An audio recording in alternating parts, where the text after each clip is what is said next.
call us and let us know if you're able to come to that and you haven't signed up, just so we can prep the place and the restaurant that we're going to.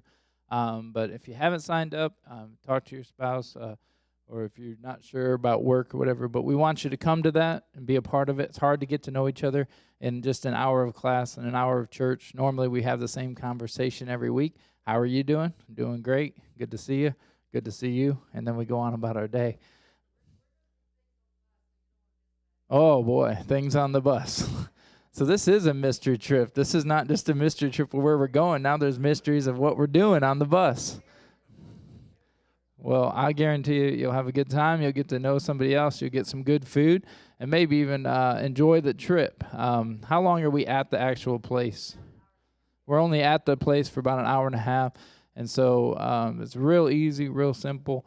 If you are worried about the bus, and I know some of you are, there's people in my family that are worried about the bus. If you need to stop, we'll stop. And we won't say who it was for, and I'll get off and pretend it was me, okay? So don't worry about that one bit. Don't think about that. We've done trips all the way up to the Ark.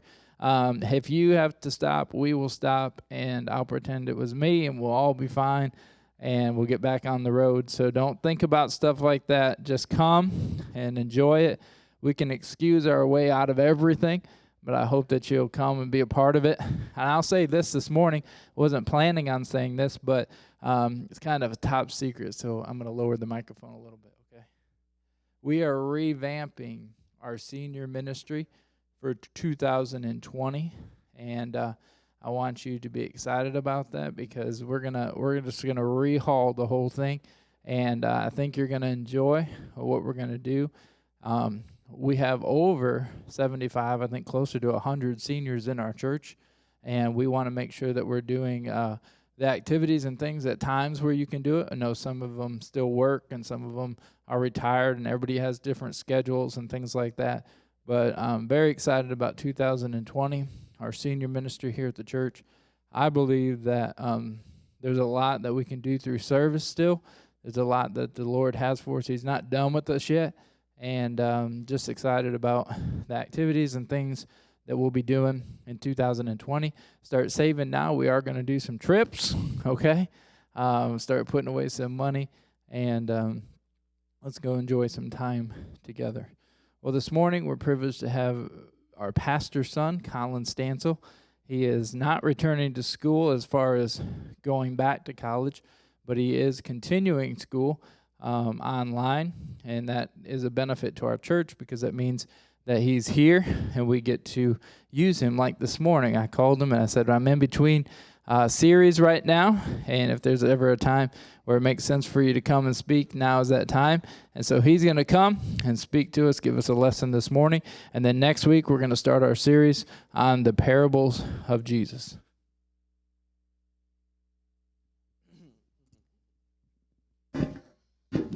All right, John chapter 11 is where we're going to start. I know Pastor Paul just talked about he did the miracles of Jesus, and then he's going to do the parables of Jesus, and I love that. I love learning about Jesus. You hear a lot of preachers, a lot of pastors, a lot of people, they talk about their favorite books or their favorite stories, and talk about really like tiny books in the Old Testament, you know, like Malachi, and those are great. I love those books. I love those stories, but I can't get over John. I can't get over John 3. I can't get over John, the book of John, the death, the burial, the resurrection of Christ. That's just, I love being there. Every time if I can teach from there, that's what I want to do. Every chance I get, I want to teach from there. And all throughout the gospel, we hear Jesus do these crazy things, these awesome things, these big acts of God stuff, you know, whether it's calming the sea, raising people from the dead. And that's what we're going to talk about today is Lazarus. And a lot of times as we grow up, we forget about those things. You know, when we're kids, when we hear those stories, I mean, I was raised in church. I know not all of us were raised in church, but growing up, when I would hear stories of, you know, miracles like this, it was like, it was real to me. It came to life in junior church. You know, someone was getting up there teaching, and God really did that. And he really did. But as we grow up, we kind of forget that, you know, we not forget, but it almost like takes a back seat. We're like, yeah, you know, and then that people grow away from it. They start to doubt God's miracles. But these things that Jesus did, he really did do. And he did those things for us. He did them for two reasons. The first one was to bring glory to him. And that's the reason he does everything, and that's the reason we should do everything, is to bring glory to him. And the second was so that people would believe on him. And I hope that we do. I hope that every time we hear one of these stories, our faith grows. We don't look at it as a Bible story, but as a real thing in history that happened, that Jesus did to show us what a great God he is.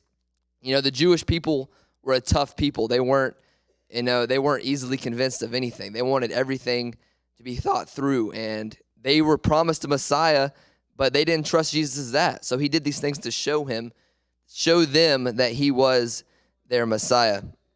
We're going to pick up reading in verse chapter 1. We're going to read almost all of chapter 11. We're going to break it down, though. And it says, verse number 1, it says, "Now a certain man was sick named Lazarus of Bethany, the town of Mary and her sister Martha.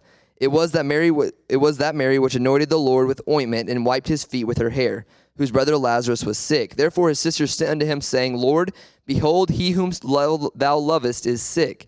When Jesus heard that, he said, This sickness is not unto death, but for the glory of God, that the Son of God might be glorified thereby. Now Jesus loved Martha and her sister and Lazarus.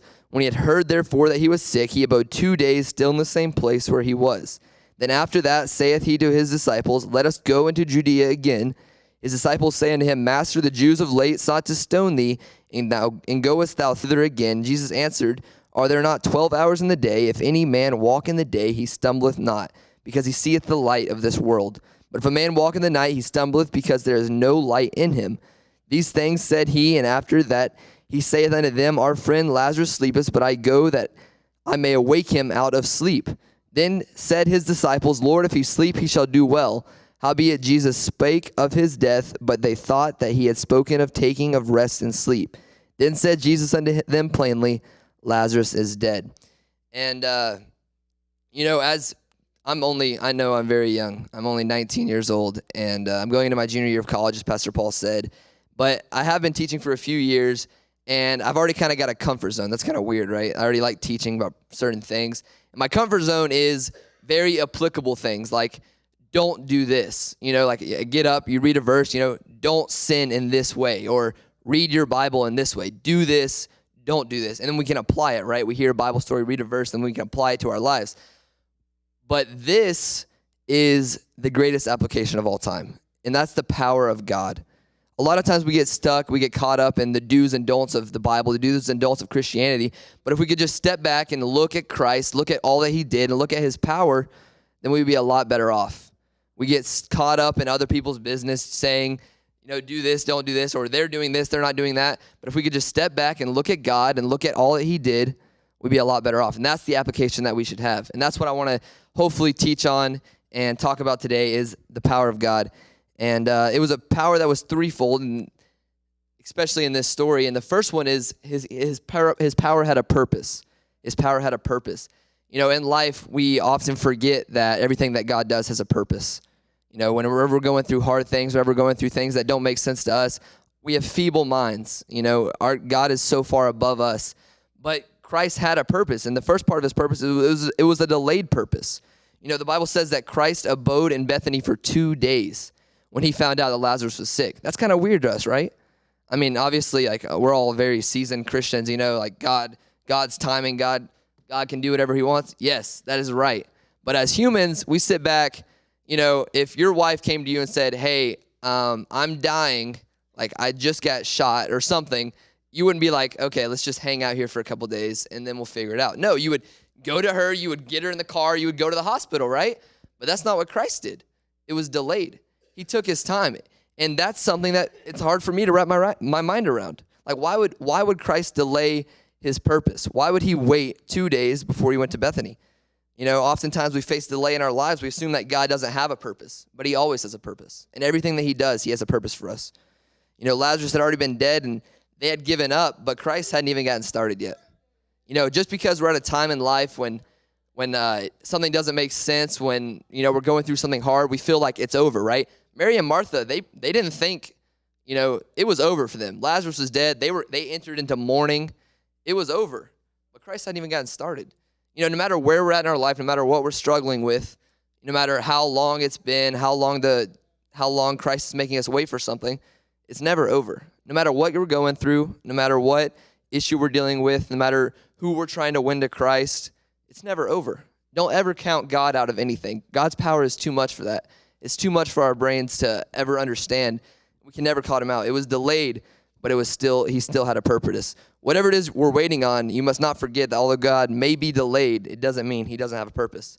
And the second part of his purpose was that it was deliberate. It was a deliberate purpose. Everything that God did was on purpose. He never did anything by mistake. Us being here this morning was on purpose. Me being here this morning was on purpose. Whenever I first heard about Christ, it was on purpose. Jesus waiting in Bethany for 2 days was on purpose. A lot of times, we like to think that every single thing we do is like a result. It's like we think in like math, or at least I do. Like if I do this, Christ will do this. Like if I mess up, I will have punishment for my sin, right? That's how we grew up. We know when we didn't clean our room, our parents gave us a spanking or whatever. That was the first installment of that in our lives, right? And I didn't clean my room, I got in trouble. This equals this. And in John chapter 9, you guys don't have to flip there, but that's what happens and it says, and as Jesus passed by, he saw a man which was blind from his birth, and his disciples asked him, saying, Master, who did sin, this man or his parents, that he was born blind? And Jesus answered, neither hath this man sinned, nor his parents, but that the works of God should be made manifest in him. See, that's what the disciples were thinking. They saw a man lame, sick, and they said, who did this to him? Like, who messed up that this guy's sick? But that's not how God works. God said, no, it's not that anyone messed up. It's for my glory. It was a deliberate purpose. Lazarus was a sinner, yes, but he didn't do some grave thing for Jesus to make him do this. It wasn't like Jesus was like, oh, it's because he lied to his mom one time. No, it was because it was for God's glory. It was all for God's glory. It was deliberate. He made him wait there. He made Mary and Martha wait there for 2 days before he even went on his journey. It ended up being 4 days before he even got there, all because he wanted to show God in him. It was a hard thing. He set him up for a hard thing. It wasn't easy for them to wait there. It wasn't easy for him. We find out later, Jesus loved Lazarus. He was a dear friend of him. You think Jesus was just like really enjoying, like he knew that he was coming back, but he mourned later on, so he knew he was dead. He tells the disciples plainly, I think that's kind of funny the way he said it. He was like, they're asleep, and the disciples are like, well, if he's asleep, like he'll wake up. Like that's a good thing. Like sleep is good. And then Jesus is like, no, he's dead. Like it says, and he said plainly, Lazarus is dead. I don't know. I think that's kind of funny. He was just like, no, y'all are dumb. He is dead. Like, and they're like, well, then why are we here? But it was deliberate. It was delayed, but it was deliberate. He had a purpose, but his purpose wasn't the only reason he was serving these people. He also had a passion. That's our second point. A lot of you guys, a lot of you people, ma'ams, sirs, have been in church a long time. We've been serving Christ a long time. I have been serving Christ as long as I can remember, but y'all are still much more advanced than that than I am, okay? But why we serve God is because we have a purpose, right? Our purpose is to tell others about him, to bring glory to him, and that's great. That's what we should all be striving for.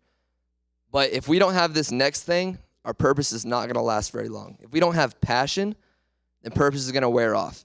Because purpose gets really, really, really old when nothing's going right, when we haven't seen anybody saved, when everyone feels like they turned our back on us, But it's purpose, but it's for God. Yeah, but as humans, after a few years, days, weeks, years, it gets really hard to have a purpose without passion.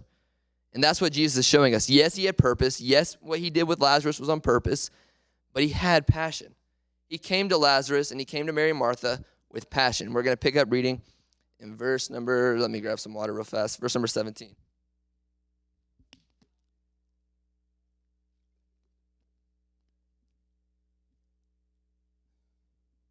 says, then Jesus came, he found that he had lain in the grave 4 days already. So it took him 4 days to get there once he had died. And it says, now Bethany was nigh unto Jerusalem, about 15 furlongs off, and many of the Jews came to Martha and Mary to comfort them concerning their brother. Then Martha, as soon as she heard that Jesus was coming, went and met him, but Mary sat still in the house. Then said Mary unto Jesus, Lord, if thou hadst been here, my brother had not died, but I know that even now whatsoever thou wilt ask of God, God will give it thee. Jesus said unto her, thy brother shall rise again, which is kind of what she was expected if you didn't read that last verse. And it said, Martha said unto him, I know that he shall rise again the resurrection of the last day. So she's thinking, yes, I know when you come back, he'll come back. Like, Yes, I get it. And Jesus said unto her, I am the resurrection and the life. He that believeth in me, though he were dead, yet shall he live. You raised me from the dead with that verse right there. And it says, verse number 26, and whosoever liveth and believeth in me shall never die. Believest thou this? She saith unto him, yes, Lord, I believe that thou art the Christ, the Son of God, which should come into the world. And when she had so said, she went her way and called Mary her sister secretly, saying, the master is come and calleth for thee. As soon as he heard that, she arose quickly and came unto them, and calleth for thee, came unto them. Now Jesus was not yet come into the town, but was in that place where Martha met him. The Jews then which were with her in that house and comforted her, when they saw Mary, that she rose up hastily and went out, followed her, saying, she goeth unto the grave to weep there. Then when Mary was come where Jesus was and saw him, she fell down at his feet, saying unto him, Lord, if thou hadst been here, my brother had not died. Because they had seen him help sick people before, so they knew if he was there, it would have been okay. But when Jesus therefore saw her weeping, and the Jews also weeping, which came with her, he groaned in the spirit and was troubled, and said, where have ye laid him? They said unto him, Lord, come and see. Jesus wept. Then said the Jews, behold how he loved him. And some of them said, could not this man which opened the eyes of the blind have caused that even this man should not have died? Jesus therefore, again groaning in himself, coming to the grave, it was a cave, and a stone lay upon it. So the first thing, and what it jumps out to us, the famous verse is Jesus wept, right? He came with passion. He came with love. You know, as men, a lot of times, I have a girlfriend. We've been dating 2 years on Thursday, so yay. And I know a lot of you guys have been married a long time. And what is our first, when a girlfriend, when someone brings us a problem, what do we want to do? We want to fix it, right? So when Jesus comes to this, as a man, I'm sitting back here. This is obviously thousands of years ago. We're stepping back. Jesus is coming. We know Jesus has the power to raise from the dead. I mean, she knew that he was the resurrection. She had to think he could just raise her from the dead, right? So Jesus comes up. You know, Lazarus is dead. Mary and Martha are weeping. We see Jesus coming in. You know, if I'm Jesus, thank God I'm not. If I'm Jesus, I'm walking in, I'm saying, okay, Lazarus, get up. Like, let's go eat or something, right? No, he doesn't do that. He could have just walked right in and raised Lazarus from the dead, but he didn't. He went to Mary and Martha, and he wept with them. Now, he knew that he was about to raise Lazarus from the dead, but he didn't do that first. He went to Mary and Martha.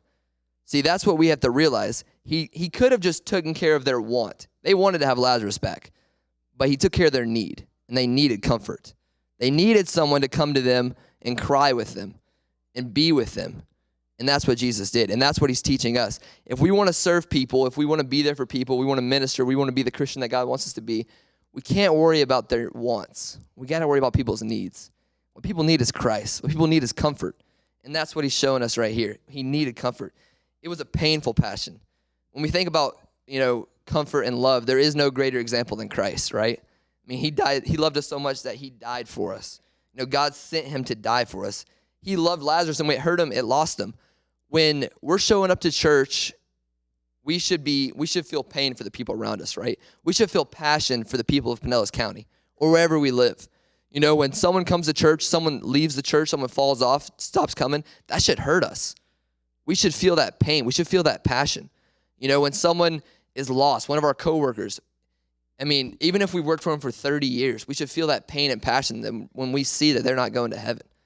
We should feel that passion about wanting them here, wanting them involved in church. Every single person that we come in contact with, we should bring that passion. It should hurt us when it doesn't work out. Christ really felt that pain. And the second part was it was a personal passion. Christ loved Lazarus. He was his friend. If we're going to reach Pinellas County, if we're going to reach the people around us, it's got to be personal. It's got to mean something to us. We can't just be showing up Sunday morning, Sunday night, maybe coming to a Wednesday night Bible study. It's got to be personal. We got to come in here with a personal passion to tell people about Christ. We have to live our lives with that. We have to live our lives thinking about others, thinking about the people around us. Just like Jesus came to meet his friends in need, we should do the same. In church when people are hurting, our church is so good about that. I've been in churches where it's not like that. Our church is so good about being aware of people around us and helping people in pain. And that's great, and that's what we should be doing. Christ showed his love to us by showing his love to Lazarus. showing his love to Mary and Martha. And that's what he did. Remember, he took care of their need before he took care of their want. He had purpose and he had passion, but the third and the greatest of all is he had power. He had power. And we're going to pick up reading verse number 39. Jesus said, "Take ye away the stone. Martha, the sister of him that was dead, saith unto him, Lord, by this time he stinketh, for he hath been dead 4 days. Jesus saith unto her, Said I not unto thee, that if thou wouldst believe, thou shouldst see the glory of God? Then they took away the stone from the place where the dead was laid, and Jesus lifted up his eyes and said, Father, I thank thee that thou hast heard me, and I knew that thou hearest me always, but because of the people which stand by, I said that they may believe that thou hast sent me. And when he hath thus spoken, he cried with a loud voice, Lazarus, come forth. And he that was dead came forth, bound hand and foot with grave clothes, and his face was bound about a napkin. Jesus saith unto him, Loose him and let him go." You know, the first point of power that Christ shows us is the power of hope. You know, when he's talking with Mary and Martha, he says, "I am the resurrection." He just takes an opportunity and gives the gospel right there. He knows Mary and Martha are both saved, but he says, "I am the resurrection." He gives us hope. You know, in every dark circumstance, in every situation we're in, every lost person we come in contact with, even in our own lives, we always have the power of hope. It's always there. It's like a tool we can always use. It's like God is just always there wanting to give it to us. Every time we go around, you know, Mary and Martha, they when Lazarus died, who'd they go to? They went to Jesus because he was their hope in everything. You know, Martha was saying, yes, you're our resurrection. Yes, our hope. You're our hope in the afterlife, but he's our hope right now. He's our hope in salvation, yes, but he's our hope in every day-to-day thing that we go through. You know, have you ever seen those big like earth mover machines like on Discovery Channel or even in real life? I know you guys have been around a lot more than me. But those big earth mover machines that are like huge, like the tires like as big as this church, like those crazy machines, you know, there's a lot of power in that. You know, man has done a lot of really cool things, you know, but I don't know if you've ever been to the Grand Canyon. That's a lot more powerful, and that's God. You know, God's power our power can never equal God's power. His power is so much more, and his power is our hope for everything. You know, yeah, I know you guys have heard my dad say that story where he's whenever he was like a young preacher or whatever, and he was like, what'd he say? He said, you know, I was gonna go preach my first funeral, so then I went and checked to see what Jesus did for his first funeral, but then Jesus never actually preached a funeral. You know, my dad says that all the time, and that's because Jesus was hope. He wasn't one of us. He could bring them whatever he wanted to bring them, and he brought them back Lazarus, and it's the same for us. He's our hope. He is our everything. He should be the forefront of everything that we do is for him. He didn't just bring hope for Lazarus, but he brought hope for all of us and for everyone we know, for every person that's ever existed and that will ever exist. He's our hope for all of that, for all eternity, forever. And not only did he have the power of hope, but he had the power of resurrection. Christ, you know, he resurrected 3 different people throughout the Bible, you know, himself also. And they were all different. You know, one was a man, one was Lazarus, a boy, a girl, Jesus. And that's just showing that Christ's resurrection is for everyone. Everyone that we come in contact with, everyone that we see, everyone that we know, that's who Christ died for. And we have to look at it with that scope on. You know, a lot of times, like I was in Eufaula Baptist Church this summer. I spent there the whole summer there. I was interning there at a church for Jake Potter. And it was the first time in my life where I did not come in contact with any unsaved people, like ever. I lived with the church and the family. I woke up. I went to the church all day. I was working at the church all day till in the evening. I would go home. I would like teach in the church. Everything was church because I didn't know anyone. I didn't work a job in the like when I'm here. I have friends who are lost. I have ways I can share the gospel, but there I didn't have anybody. You know, I kind of got stuck in that. Like halfway through, I was like, who am I telling about Christ? Like other than the people who come into the church, but I'm not going out. I'm not saying anything. And I got stuck in that rut. And I feel like a lot of times we get stuck in that rut. You know, we see the same people every day. You know, whether it's coworkers, a lot of us are retired. You know, we see our wife and the people at church and maybe the people at the grocery store. And we don't realize that everyone out there needs Christ. He needs the hope that we can tell them about. And that's why we're here. We're not here to enjoy a cushy retirement, which is great. I'm so far away from retiring. So far away. Haven't even really worked a real job. I mean, I've worked a lot, but not like, a career. I'm so far away retiring, but I can't wait. I can't wait to retire. But, God didn't call us to have a nice retirement, God didn't give us life to have a fun retirement, to go on fun activities, which are great. I think we should have good retirements. We should do great activities. We should come in here and love people. He called us to be a witness and to tell other people about his resurrection, tell other people about his hope. So I don't want us to go through life, and especially this later stage for a lot of us, and just enjoy life. Because I'm going to be enjoying heaven for a long time. I'm not here to enjoy life. Some of you guys are going to be in heaven a lot sooner than I am, hopefully. You're close. You know what I'm saying? Like, it's coming. So we might as well use this life for him. We might as well use this life for him because we're about to have a whole eternity with him. You know what I'm saying? So let's go ahead and pray. Dear Lord, thank you for this day. Thank you for everything you've done for us, Lord. Just thank you for your power, Lord. Thank you for everything that you've shown us through your word and through your miracles, Lord. You did so many awesome things, Lord, just to show us your power, to show us your love. But help us not to see it, Lord. Help us not to register your power and just take it for granted, Lord. Help us just to take it and to take it to everyone we know, everyone we come in contact with. Help us to show your power through us, Lord, through our lives and through our salvation, Lord. In your name we pray, amen. Amen. Thank you, Brother Colin, for being in here this morning, and I would encourage you to be in your place next week. We're going to start a brand new series on the parables of Jesus. Looking forward to that. If you haven't signed up for the day trip, come see Susan Mills, or Brother Terry also has the sheet. Thank you so much for being here. We're out a little bit early. The restrooms and drinking fountain are in the lobby. You are dismissed.